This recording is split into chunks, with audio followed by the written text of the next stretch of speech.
What is unconscious bias, and how does it affect our behaviors and decisions? Bias is simply how you perceive certain traits or groups of people and if you favor or are against those traits or people. Your bias are assumptions made in our unconscious brains based on our past experiences, interactions, and media absorption. We have a natural tendency to categorize people in ways such as age, gender, race, class, size, religious identity, and other visual clues or information. The unconscious brain uses these categories to make judgments as we move through our everyday lives. Our biases create unintended people preferences and affect how we interact with others. Your biases about a person or group may have unintended, positive, or negative consequences on how you view, react, or deal with people with these traits. We call these unconscious biases because we don't purposely set out to discriminate against specific traits or groups. It simply happens while we are mostly unaware that we are doing it. And we all have biases to some extent. So what stereotypes do you unconsciously operate under? Our biases define the boundaries that we are unwilling to cross in our unconscious state. All day, every day, we make snap judgments about the people we meet, including people we already know. Are they competent, effective, and what abilities do they have? Surprise! Sometimes we realize the judgments or assumptions we have made are false. For those that take the time to investigate why, you may already be familiar with some of your own unconscious biases. Unfortunately, most people rarely investigate the error in their assumptions and blame the error on misinformation, point fingers in somebody else's direction, or simply sweep it under the rug. It is never our intention to make biased decisions, but it does happen. So how can you discover your unconscious biases? Recognition is key to understanding our bias. Next time you're in a group with strangers, look around and identify the person you least want to go over and talk with. Now ask yourself why. Be honest with yourself. You don't have to tell anyone else. Is it based on the type of clothing that they are wearing?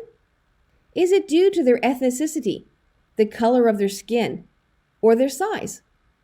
Maybe it's the car they drive or the school they go to. Is it because of the people they hang out with, the job they do, or their accent? Okay, now move on and identify 5 other random people that repel you. Find them on a bus, at a concert, or while walking in the mall, and determine what about their outward traits make you distance yourself from them. Bias can be negative or positive, so try to find why some people repel you while others attract you. Finally, take a look at your closest friends and identify what traits they have that you are attracted to. Go on, make a long list. It's a great learning experience. No one is immune. We all have biases. Being aware of our biases really is the key to success. Okay, so now we have a list of traits that repel us and a list of traits that attract us. Maybe you're attracted to well-dressed people with exotic accents and who drive nice cars. Or maybe you like people that are intelligent, like to debate, and have solid political opinions that they can back up with statistics and facts. Or maybe you are repelled by people from a certain ethnicity that wear athletic wear, love yoga, or cycling. The sky is the limit. We are all so very different. Look at your list and circle 5 traits that repel you and make you feel embarrassed. We all have biases that we are ashamed of. It's okay. You are actively working towards bringing those biases to the forefront so you can do something about them. Let's look at how we can overcome our biases. Take the trait that repels you and try to understand it.